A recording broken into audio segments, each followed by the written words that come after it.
Hello everyone, this is Mike. Welcome to my channel, MikeTheTechSavvy. Sorry for the period of absence. I've built myself a new gaming rig and this took quite a while, but now it's on and get ready. A lot of videos will come in the near future, so stay tuned to my channel. As you can see, I have here a Galaxy S10e, which I'll unbox today.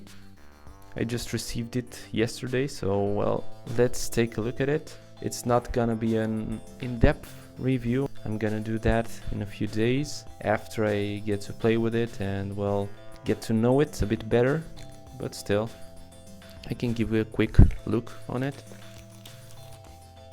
As you can see, I got myself the canary yellow S10e. You have a number of colors. Amongst them you have white, black, green, and this bright yellow one, which I liked the most. You have the details here on the back. So the display is actually 5.6 inches because of the round corners.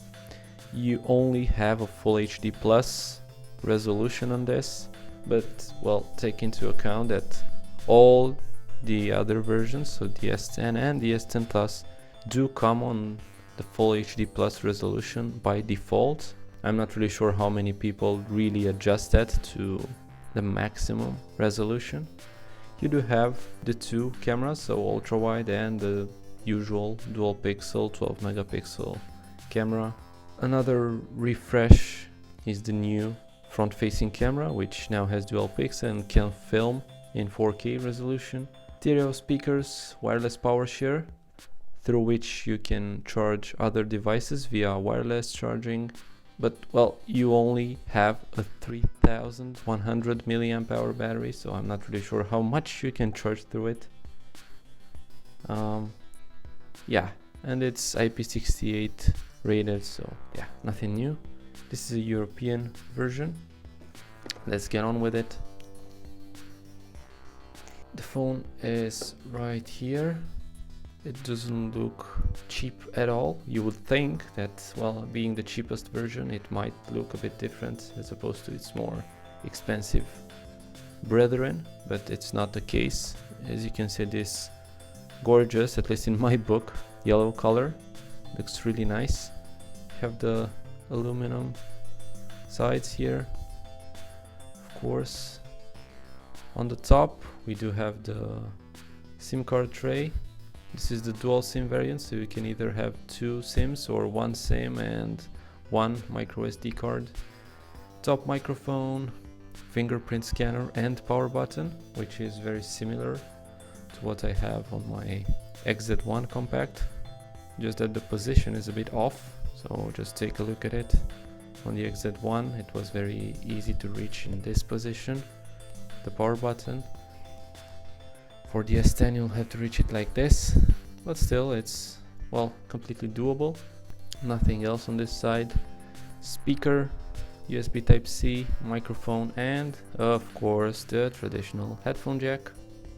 On this side you have the Bixby button, which now can be partially remapped directly from the system. Volume control. On the back you have the two cameras, normal one, ultra wide, flash. This is the G970 FDS version. Let's take a look at the box contents. So here in the top part we do have something.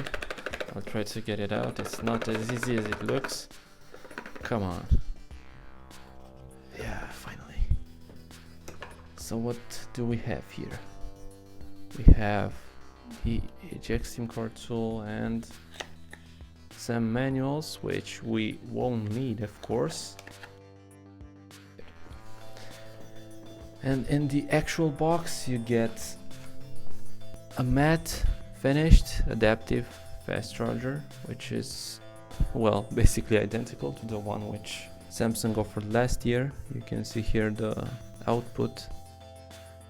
You get a USB on the go adapter. Here we have the USB cable and one micro USB to USB Type-C adapter, which is a really nice addition. And here we have the AKG tuned Samsung headphones. So again, quite misleading with the AKG logo on them, but yeah, we'll leave them that. We won't judge them. The cable is now braided and white, and yeah, wired, as you can see, even though at the first sight it might seem like they did something nice with the design here, but it's 100% wired. So as you can see, the color of the accessories is white mostly for this yellow variant of the S10e. Now let's unlock this bad boy. So this is how the phone looks like. I managed to install some apps, but it's way early to tell you anything about it. It's very responsive, of course, as I usually do with my phones. The first step was to enter developer options and reduce the animations to 0.5. Let me just give you a quick look without the night mode. Otherwise the display might seem dim, but it's not dim by any means. It's one of the brightest and crispest displays that I've seen. In the notification bar here you get, well, all the normal stuff. Wi-Fi 6, which is first in the mobile phone industry. Wireless power share, which works like this. So you simply click on it and you're asked to put the center of your phone back to back with another device. In the full review I will definitely take a more deeper look at this. I'm not really sure of the efficiency, so yeah, I wouldn't quite bet on it. You get the usual stuff, NFC always on display. You can disable the navigation bar. Now you'll simply rely on gestures. It's still the same, back, recent, home part. Yeah, I'm supposed you can get used to it. It's not really my cup of tea, so I'll bring it back. I'm quite used to the, well, to seeing these virtual buttons here on the bottom. In the camera, of course, you do have everything brand new.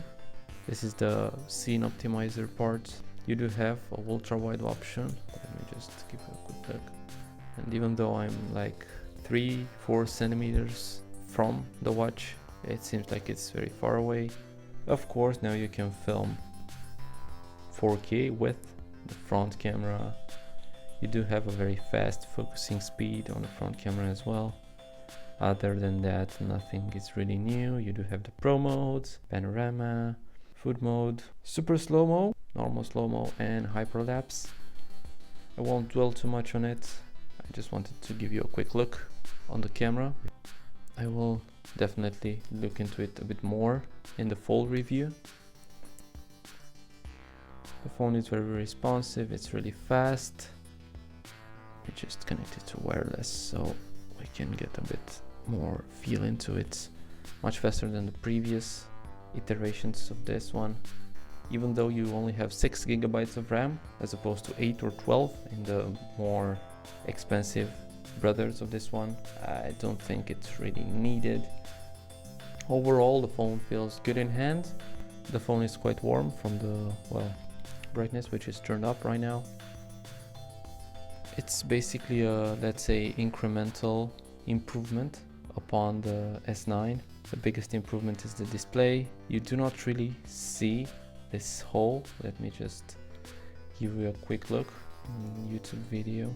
Yeah, so the hole is here, but it's not really bothering me in any way.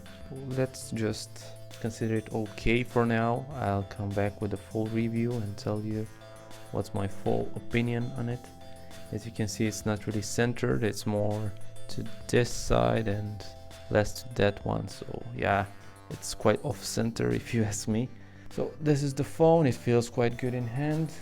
As a size comparison, if I bring my previous daily driver, the XZ1 Compact, yeah, here it's a bit longer, but well, when you consider the display, which is huge compared to this one, just look at the difference.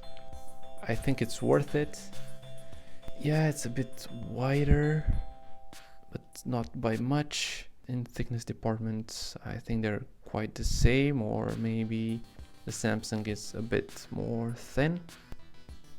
I'm really anxious to see how the battery life is, but I will definitely come back to you and keep you posted on it. The phone comes pre-installed with Android Pie. You have the usual settings here, nothing has really changed. What I'm really concerned about is the fact that you do not have a notification LED anymore. I'm not really sure how this will be handled, maybe with a custom app, maybe with, well, maybe Samsung will do something about it. I do not think always on display is a solution or an alternative to this, because it really eats up the battery life. Yeah, well, let's just wait and see. Hopefully we'll have a solution by the full review. Here is the software information. So we do have Android 9 and the February security patch level. Initially it came on the January security patch level, but it updated itself really fast. So this was basically a quick overview of this brand new Samsung Galaxy S10e, which is the entry level Galaxy S10. This is also the cheapest one. I think it's about 750 euros in stores. It's available since the 8th of March.